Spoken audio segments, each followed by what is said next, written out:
I spent 100 days in hardcore Minecraft, but every 5 days I'll randomly morph into a random mob. I could become something as strong as the Wither, or as something as terrible as a turtle. Yeah, but I won't know what mob I'll turn into until it happens. My goals were to kill the Ender Dragon, get full Netherite armor, and kill a Wither and make a full beacon.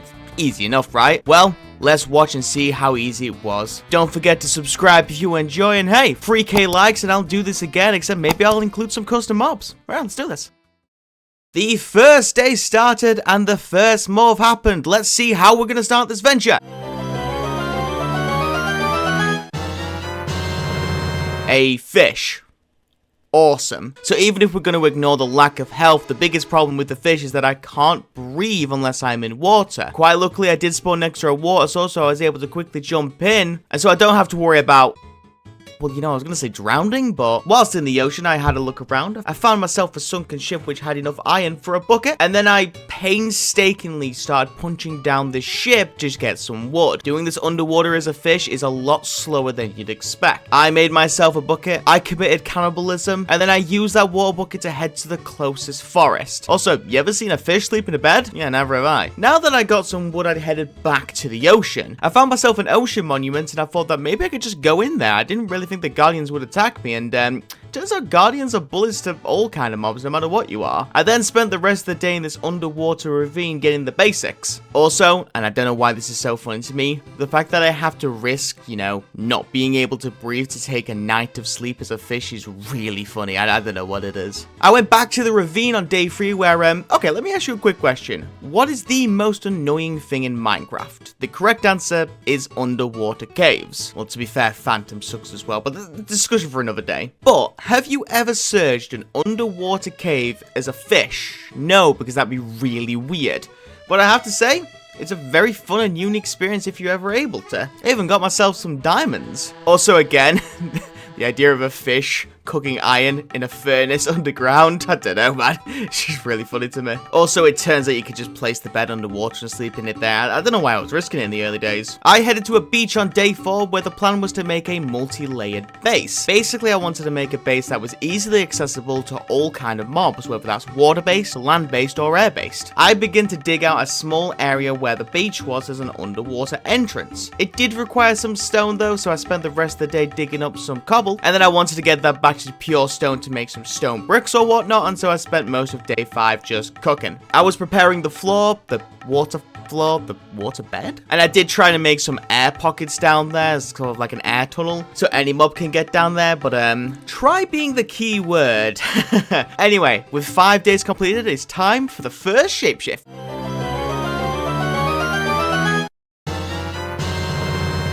I can fly! Well, sort of. So it turns out that when you want to fly with certain mobs, the only way to do so is to sort of spam the jump button and then you'll sort of shoot up. If not, you're sort of just slowly walking on the floor. And so most of my time as the bat was just sort of spamming the button over and over again. And okay, who cares? Let's move on. Also, I can walk on land without dying straight away. Isn't that amazing? I did spend the day murdering some cows. I set up a basic animal pen and then began the enchanting process. Well, I mean, I was going to, but then I remembered I had no lapis. I added a roof to the water base on day 7, or a floor to the land, but you know, I'm still figuring out. And then I added some pillars from some water to fall on. The idea was that though I wanted some air pockets down below for my land-based creatures to get down into the water base, I also wanted some water pockets so the water animals could go up. Just sort of cover all my bases, you know? It ain't gonna be pretty, but it will be useful. I could make so many jokes about that comment, but we'll just leave that as it is. And it was onto the walls on day 8, which is made so much easier with the ability to fly. No need for scaffolding or water buckets to get high. Pretty much when I want to get up somewhere, I just spam that spacebar. And it only took another day on day 9 to complete the walls. And now it was time for a comically large door. So the idea was that I needed to make a wall that allowed any kind of mob in that I was, but at the same time stopped any kind of mob getting into the base. And so I never thought I'd do it. I never thought I'd go this far, but I went to the dark side of Minecraft gaming. I tried to make a redstone contraption, and can I just say, Why is redstone so difficult? What the absolute hell am I meant to do with this? Why won't it work? Why can't I just find a simple instruction on YouTube to get it work? Why do you need all different type of redstone contraptions just to make a door? And that pretty much sums up day 10. Anyway, let's move on to the next morph. Really? Let me explain the pain of being a turtle. You think it'd be better than being a fish, but honestly, that isn't true. Because whilst a fish needs to be in water all of the time to survive, technically a turtle doesn't. The problem is when you're on land with a turtle, you're super slow, but you also just can't see. It gives you this blindness effect, and, well, no one's fault, but someone accidentally pointed me in the wrong direction to the water, and so I may have gone about 200 blocks towards the inland where there was no water, and listen, it's no one's fault, I'm not blaming anybody, but at least by the time we got back, we was able to enter the water bunker, so I can at least still use the base. Oh, by the way, I'm now calling this the water bunker. Cool? Cool. It was time to go back into the water base by day 11. I wanted to get myself some lapis lagoogles, and I also got myself a couple more diamonds. And here we are on day 13, finally getting some lapis. Yeah, yeah, that was it. Let's move on. I made myself a diamond helmet with the spare diamonds that I had, and listen, I'm not trying to say Aqua Affinity is the most useless enchantment, but I am a turtle, so, no. I then set up the very basics of a sugarcane farm, well, at least try to. It's so impossible to see when you've got this blindness effect. Also, turtle in a bed. Anyway, it's time for us to move on to our next mob. So it turns out when I was able to morph into mobs, I'm also able to morph into hostile mobs. And, well, just like any mob, there's an upside and a downside to it, because not only do I have to not stick in the water, I can't also be in sunlight. The problem is that I burn in the sunlight, and so I have to spend most of my time underground. At least it gave me a chance to go and get some obsidian, because eventually in the nearby future, I want to be going into the nether. It was day 17 where I grabbed some obsidian, and I also got a bit more lapis, because, well, you never can turn out some lapis. And by the time I got back on day 18, got into the nether, after looking around for a little bit, I decided it'd probably be a bit safe for me to make a secure area, just so I don't have to worry about entering the nether, because, so real talk, the first time I did this attempt, I got into the nether by day 6, and instantly died in the nether because the area wasn't secure, so, yeah, that's gonna be something I was gonna start doing in my 100 days video. I headed out into the nether the same day, and by day 19, I found myself a fortress. I got myself some nether warts, I got plenty of blaze rods, and even nearby the fortress there was a warped forest, so I may as well just keep knocking off a couple of tasks I have to do by going and getting myself some ender pearls. I spent all of 19 and all of 20 killing endermen, where I got my 20th ender pearl and then decided to head home, where it was now time for the morph. I know this is going to sound weird, but this kind of feels like an upgrade. I made a roof on day 21. I also fought, so I didn't think this was going to work, but I'd rather try and see if it would. Basically, I gave myself weakness and then ate a golden apple to try and kill myself. Didn't work. Worth a try. I thought it'd be really funny if it did, but, yeah, unfortunately didn't work. I began the third floor on day 22, aka the flying animals section. Basically, the idea was that I needed to make a balcony area, just so mobs could come in, come straight down, and then I've got, you know, a nice little third area for the flying animals. I had 3 walls completed by day 23, and now I just had to work on the balcony so animals can come in and out as they go. And by day 24, I mean, in my opinion, the balcony looks pretty good. I added a couple of things, like a couple of seats and just a lamp, you know, just to make it look a bit more pretty. It's nothing special, but my building skills aren't, so, you know, take that as you will. And since I made the balcony pretty, I decided I wanted to make the outside world pretty as well. And so just in the local area, I added some bushes, just a couple of paths. I even added a bench for reasons, and honestly, I mean, I've made worse, I've seen worse, so I'm not going to complain about this. I'm actually trying to add building to my videos. I know, such a crazy concept. And on that note, it is time to swap again. I started working on proper farms. The first thing I did was make a massive wheat farm, and then I began setting up an area for the carrots and the taters. I planted my single tater on day 27 after the farms were set up. Now, I really want to make a joke about being a slime rancher, but that is beneath me. Thanks to some nearby chickens, some nearby sheep, and even some nearby cows, I had all the animals penned up and started breeding them pretty straight quickly. I don't even think that was English. I did have a few bones saved over for the days that I have been in this world, and so I started bone mealing potatoes. Again, it wasn't a lot, but it was going to start a tater farm, and that's all I really care about. And then I started working on a sugarcane farm that was actually a sugarcane farm, because the sugarcane farm I set up as a turtle was not a sugarcane farm. It did require a bit more sugarcane though, and so I very bravely headed out into the world. But by the time I got back on day 30, I made myself a nice sugarcane farm set up, and so when the time comes for me to make a level 30 enchanter, well, I'm not going to need sugarcane. And with that done, it's time for another mob swap.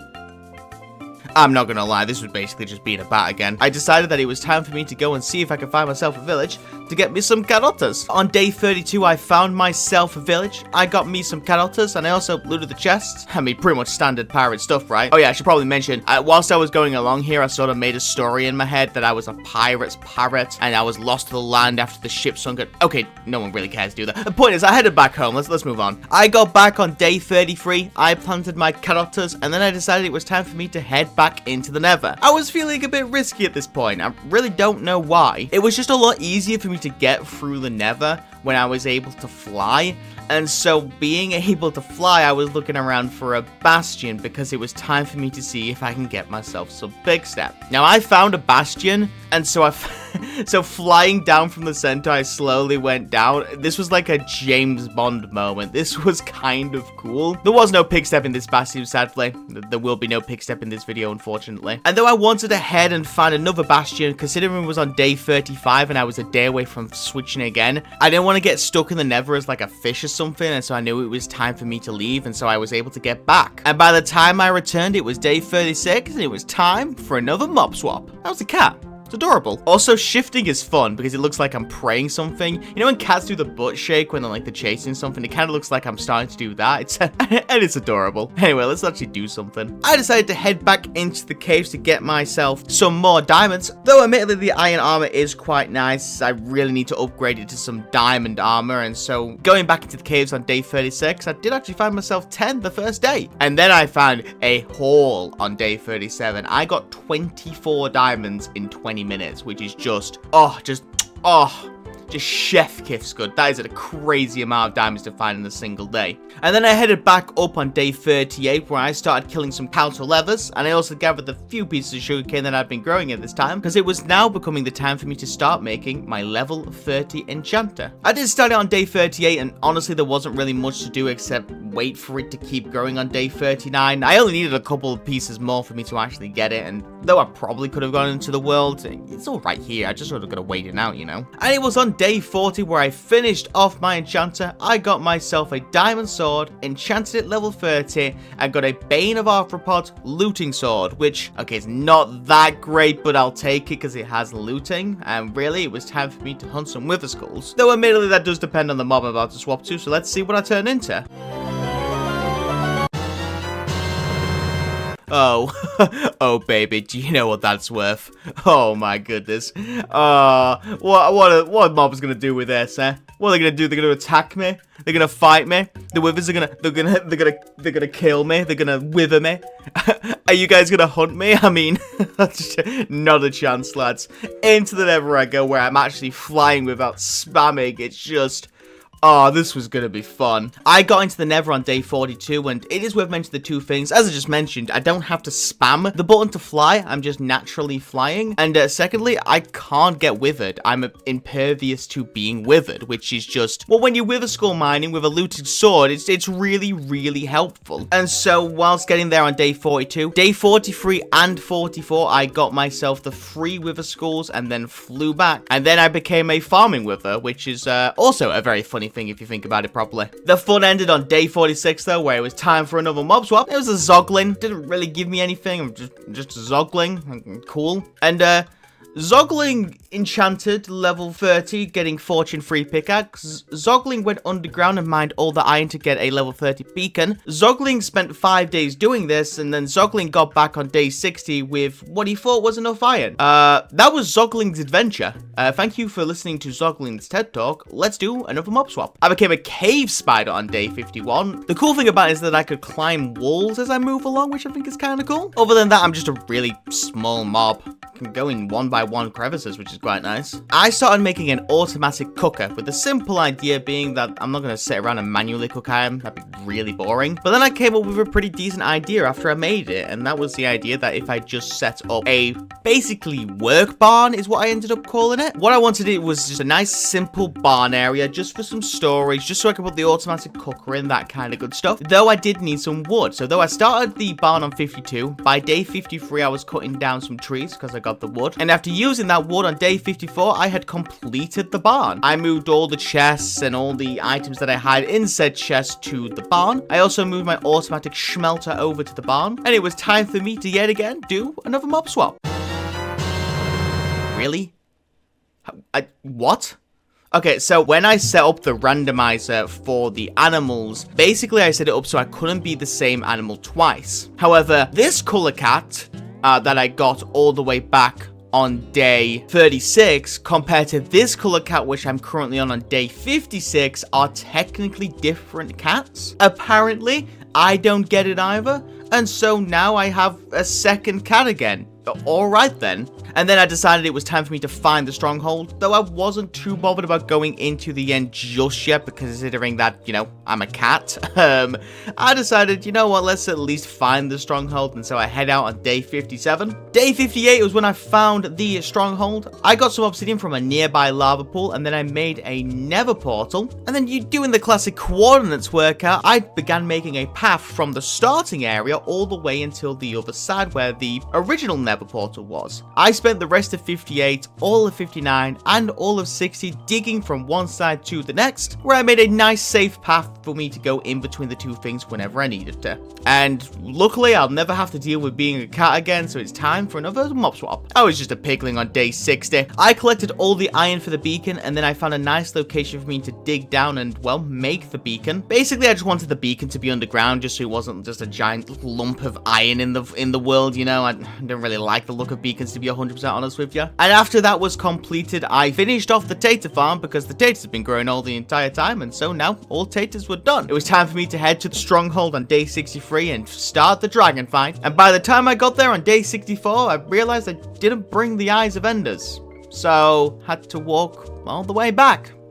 Fun! By the time I got back to the stronghold on day 65, I decided to not go in there just yet. I didn't want to jump into the end and then 5 minutes into the fight change into a fish. Again, there could be a couple of animals that could be bad too, but just imagine being a fish.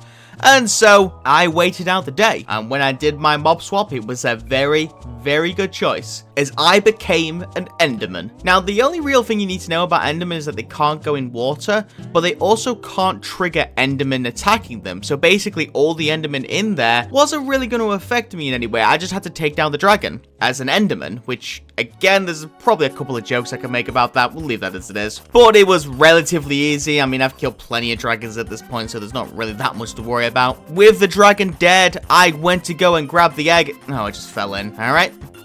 Back on 67, running back to the portal. I got the egg on day 68, and the next job was to find me an end city. I spent the rest of day 69 and 70 looking for an end city where, unfortunately, I didn't find one. I did a mob swap into a sheep where I found 2 end cities between 71 and 75, but neither of them had a ship, would you believe? And then on day 75, when I did my mob swap, would you believe I turned into a cat again? I'm impressed. I'm impressed that that's like something that can happen, but you know, random chance I get a cat 3 times. Why can't I be the Ender Dragon or something? That'd be cool. Though I did find an end city on day 76, and this one actually had a ship. And after exploring it through and through, I got myself the Elytra. So there's another tick done for the challenges. And then I headed back home, where on day 80, I just level 30 all of my diamond armor. I mean, I had all the levels from the Ender Dragon, and so I had levels to burn, getting the good stuff. Got protection on the wall as well. I turned into a fox on day 80, which is,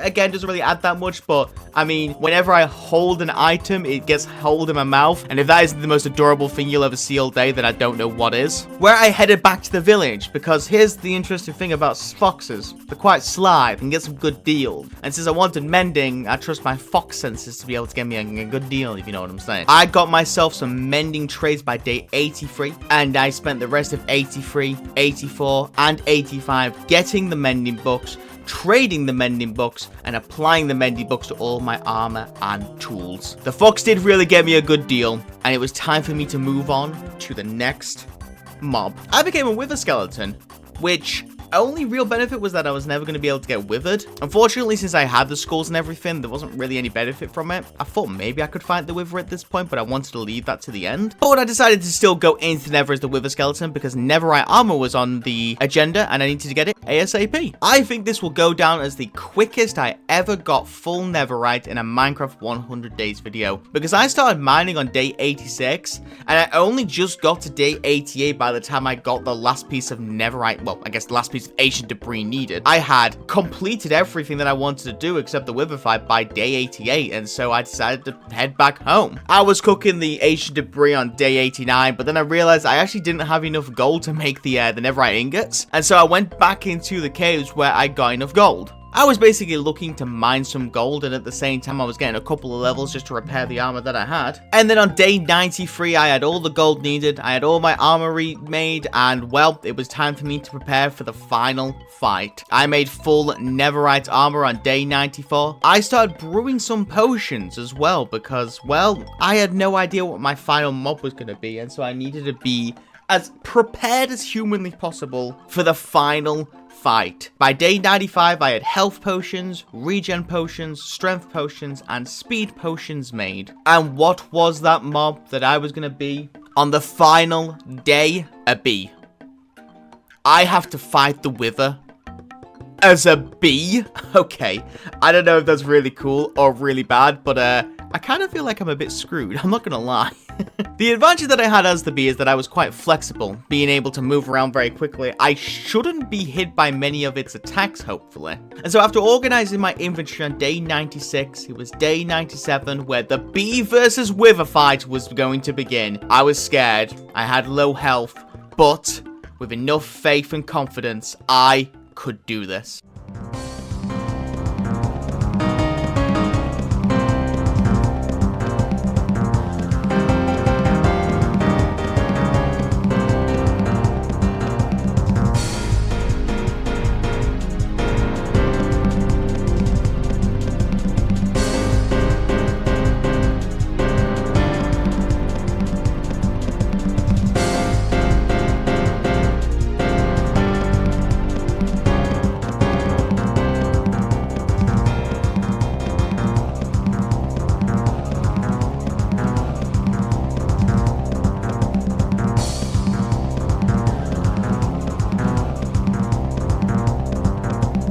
And there you go. The wither was killed by the bee, and I'm very lucky that I was able to dodge all its attacks because I was not feeling confident about that at all. It was day 98 where I made the beacon and I completed my final task. I had made full netherite, I had killed the ender dragon, I had killed the wither and made a full beacon. And by day 100, I just watched the sunset. I thank you guys so much for watching, and I hope to see you in another video soon. Take care.